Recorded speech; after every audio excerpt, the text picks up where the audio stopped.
Bienvenue sur ma chaîne Ici Jess. Pour vous expliquer un petit peu le contexte, ma chaîne consiste à vous raconter des histoires d'hier et d'aujourd'hui tout en me maquillant. Alors soyez indulgents, c'est ma première vidéo, mon premier long montage. J'espère que ça va être agréable à regarder. N'hésitez pas si vous avez des petits tips à me donner en commentaire ou des idées, c'est avec grand plaisir que je les lirai. Abonnez-vous parce que j'aimerais que cela fonctionne. J'ai toutes mes lumières qui sont en train de vaciller, ça commence super bien. Je vous laisse avec le premier thème de cette chaîne.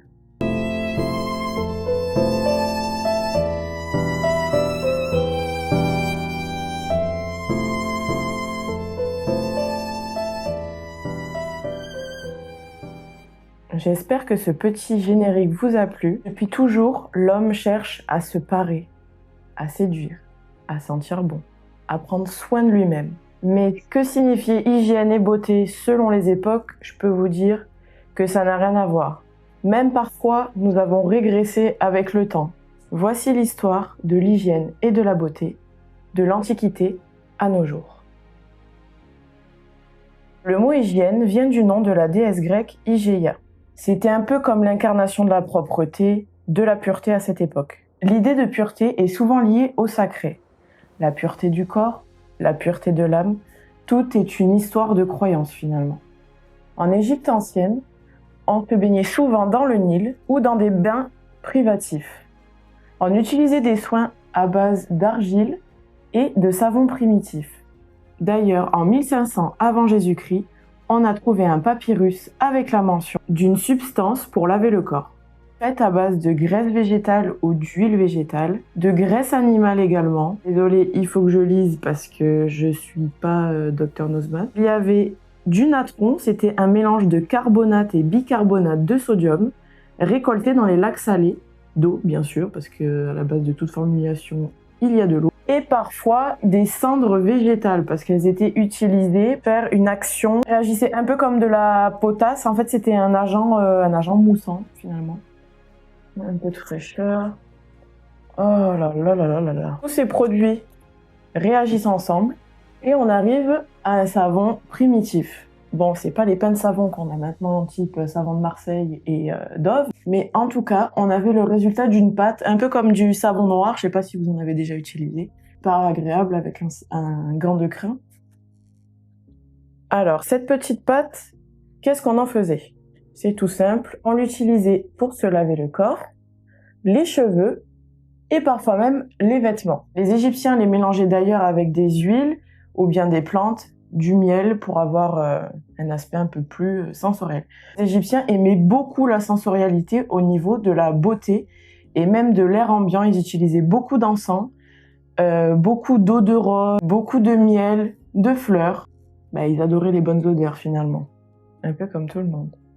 Les bains publics étaient vraiment des lieux centraux. Beaucoup de gens venaient se sociabiliser. C'était un peu comme le bar PMU de l'époque en fait. Sauf qu'ils utilisaient un outil assez particulier. Ils utilisaient un outil qui s'appelait le strigil, j'espère que je le prononce bien, qui consistait à racler votre corps en entier avec une espèce de spatule un petit peu arrondie.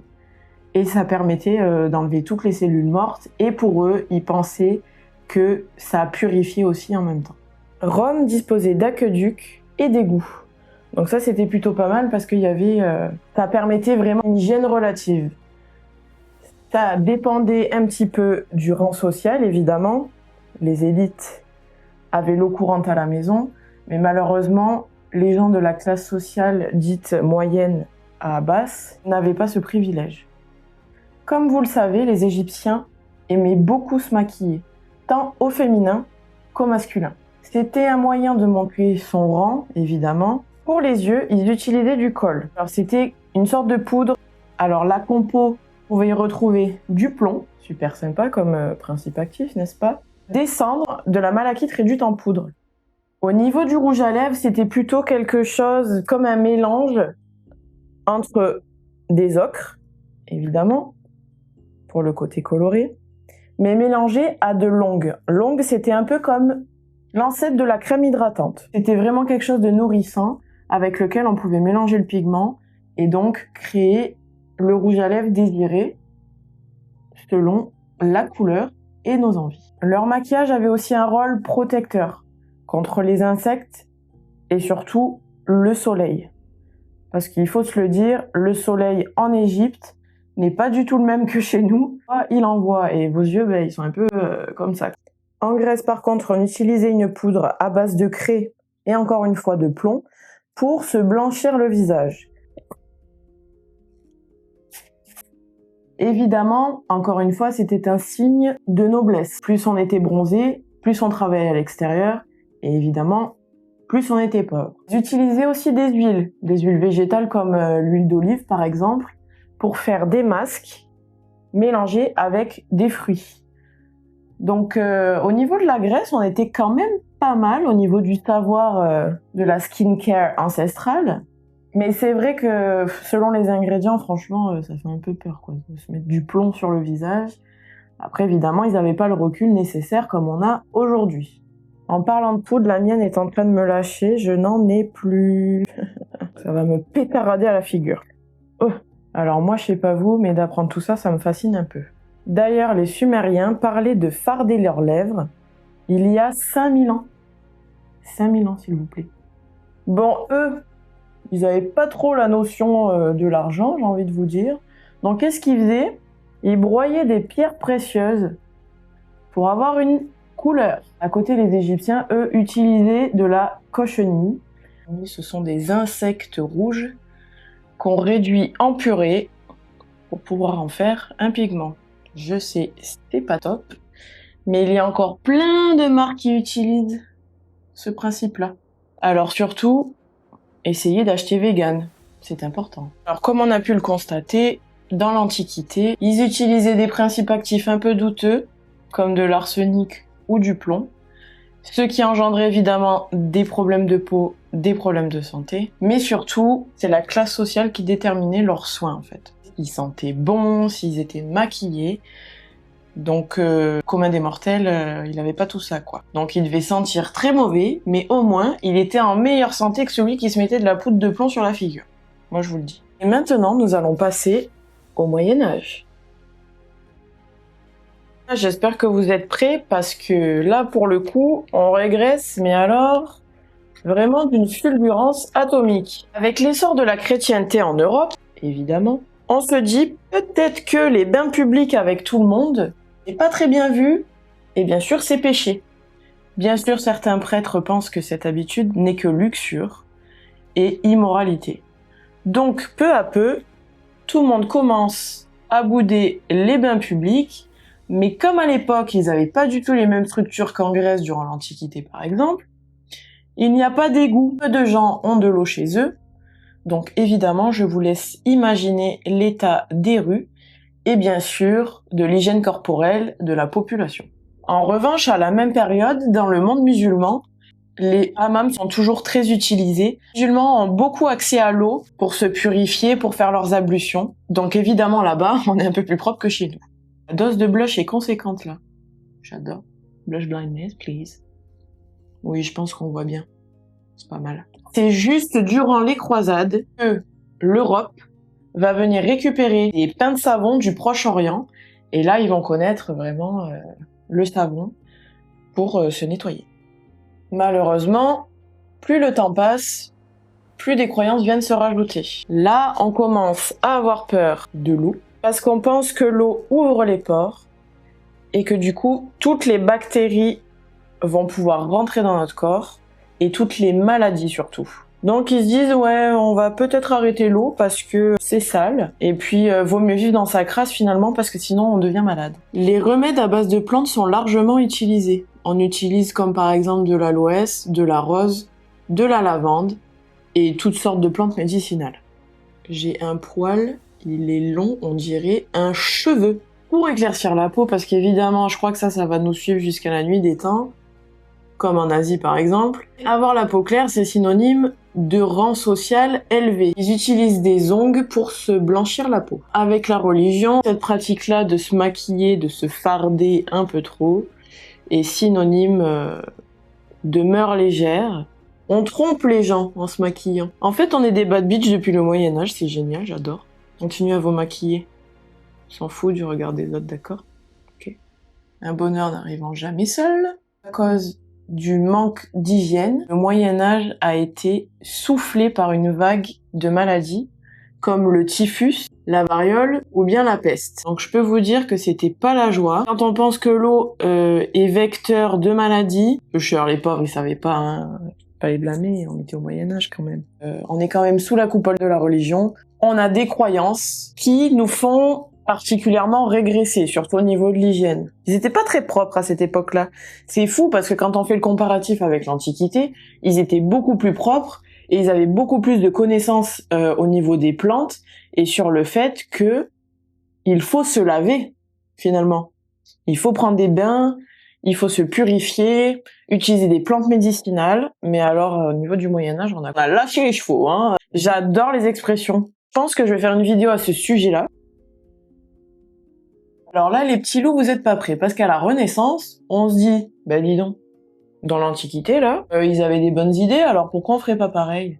Parce qu'en découvrant leurs textes, surtout les textes grecs, ils se rendent compte qu'au niveau du soin et de l'hygiène, ils étaient au max. C'est là que fait l'apparition du métier d'alchimiste, qui transforme les plantes en essence. Qu'est-ce que c'est que l'essence? Pas l'essence, c'est pas le gasoil qu'on met dans la vago. C'est la base de formulation d'un parfum, parce que oui, le parfum, à la base, c'est une essence ultra concentrée, pour laquelle on va rajouter une portion d'alcool, selon si c'est une eau de parfum, une eau de toilette, ou bien une eau de cologne. Je pense que je vais mettre quelque chose qui shine un petit peu. On n'est pas d'accord? C'est ça que je cherchais, ma beauté préférée. En Italie et en France, les centres de parfumerie commencent à popper. Disent là, je pense qu'il y a de l'argent à se faire. Évidemment, on commence à mélanger des choses, à faire des combinations d'essences assez rares, parce que du coup, maintenant, tout coûte super cher, à l'époque aussi, mais on avait moins la notion de telle ou telle plante coûte plus cher que l'autre, parce que il y en avait en masse. Évidemment, maintenant, il n'y en a plus. C'est pour ça que des maisons de parfums en plantent et font leur propre production d'essence, finalement, de roses, comme chez Dior, par exemple. Donc à la Renaissance, on commençait à se dire, eh bien, pourquoi pas sentir bon? Parce que déjà, c'est agréable pour tout le monde et pour soi-même. Au niveau de la ville, c'est quand même pas mal parce qu'on commence à urbaniser, à mettre des égouts un peu partout, à sensibiliser à la propreté surtout.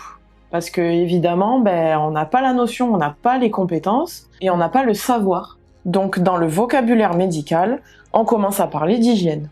C'est quand même fou que ça ait mis autant de temps. Par contre, au niveau du make-up, ça devient un peu plus élaboré. On commence à mettre du fard à joues. Oui, parce qu'à la base, on dit fard à joues ici. On a tendance à dire blush tout le temps. Moi, la première. Mais on dit fard à joues. De la poudre, évidemment. Un peu d'arsenic pour avoir un aspect de peau blanchie. Et bien sûr, de rouge à lèvres. Le problème, c'est que l'arsenic, c'est quand même un poison cellulaire, mais puissance 1000. Parce qu'évidemment, on enlève tout le sébum de notre peau. Donc, on a l'impression que la peau est saine, finalement, qu'elle est moins grasse, qu'elle n'a pas de boutons. Mais plus le temps passe et plus on en met, le renouvellement cellulaire est complètement endommagé. On a ce qu'on appelle une sorte de rosacée ou d'eczéma très fort, où on commence à rougir. Après, on commence plus trop à sentir son visage, c'est quand même assez problématique. Les ulcères, les plaies suintantes font leur apparition. Se retrouver, parce que merci mon Dieu, ce n'est plus notre cas, se retrouver avec la peau encore plus fracassée que ce qu'elle était avant. C'était très malodorant. Plus ils en avaient, plus ils voulaient masquer avec cette poudre et plus ils en remettaient encore. Donc c'était une catastrophe. Et au bout d'un moment, l'arsenic, ça vous empoisonne complètement. Et il y a plein de gens qui sont morts d'empoisonnement à l'arsenic. Maintenant, on passe au 19e siècle. Alors, je vous arrête tout de suite, mais il va y avoir du gros progrès. On commence à créer en masse du savon, mais aussi du dentifrice, des soins pour le visage et du maquillage. Les produits deviennent de plus en plus accessibles pour tout le monde, des marques commencent à émerger, parce qu'évidemment ça devient un business, mais eux aussi on construit beaucoup de laboratoires. Donc là on fait quand même des recherches, à savoir quel principe actif sert à quoi, pour avoir des produits vraiment beaucoup plus performants que ce qu'on avait avant. D'ailleurs, en 1847, je lis le nom parce que déjà j'ai du mal à le lire, alors ça va être compliqué de le ressortir comme ça de ma tête. Ignaz Semmelweis, et il impose le lavage des mains au chlorure de calcium dans les maternités par exemple. Donc ça c'est quand même pas mal, on évite aux mamans de mourir et à leur bébé aussi par la même occasion. Plus tard on a Joseph Lister qui utilise un procédé antiseptique durant les chirurgies. Quand on y pense quand même, avant le 19e siècle, quand il fallait faire des opérations, mais j'ose même pas imaginer le carnage. Le taux de mortalité pour une chirurgie devait être incroyable. Au tournant du XXe siècle, évidemment, là, on a quand même des infrastructures assez évoluées, des égouts partout. Ça dépend des pays, évidemment, mais en tout cas, en Europe et même plus loin, c'est le cas. Et en 1911 a lieu l'exposition internationale de l'hygiène en Allemagne. Évidemment, ça attire des millions de visiteurs. Encore au début du XXe siècle, il fallait sensibiliser les gens à la propreté pour leur propre santé. En 1907 est même créé l'ancêtre de l'OMS. Je ne savais pas du tout qu'il y avait un ancêtre de l'OMS. Il s'appelait l'Office international d'hygiène publique.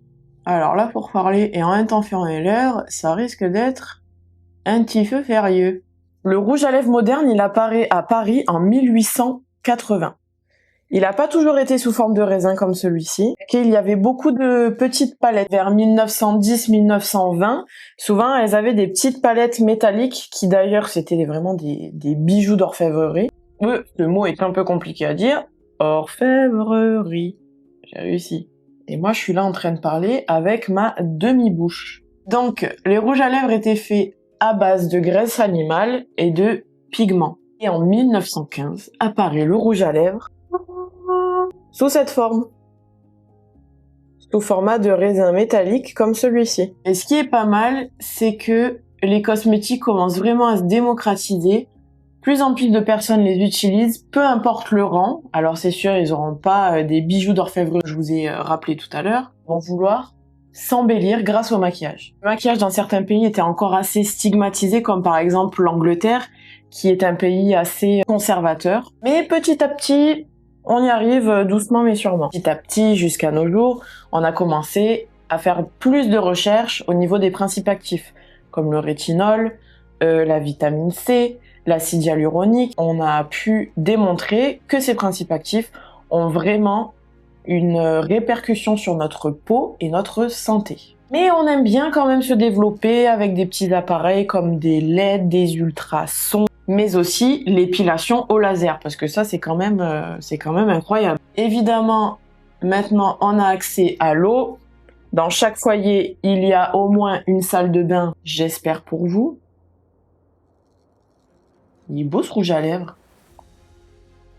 D for danger. Maintenant, on va passer à la conclusion. Aujourd'hui, nous avons traversé les siècles ensemble. On a vu une évolution des croyances, mais surtout du savoir. On est passé à se laver dans des bains publics, à avoir des salles de bain chacun chez nous. De ne pas mettre de crème hydratante, à en mettre, et même avec des parfums de synthèse. Le maquillage était mal vu, maintenant c'est quelque chose de très répandu. Le monde change sans cesse. J'espère que ce make-up et cette vidéo vous a plu. Si vous voulez une vidéo de ce look, n'hésitez pas à m'écrire en commentaire. Bien sûr, à la semaine prochaine. Surtout, abonnez-vous. Bisous. À bientôt.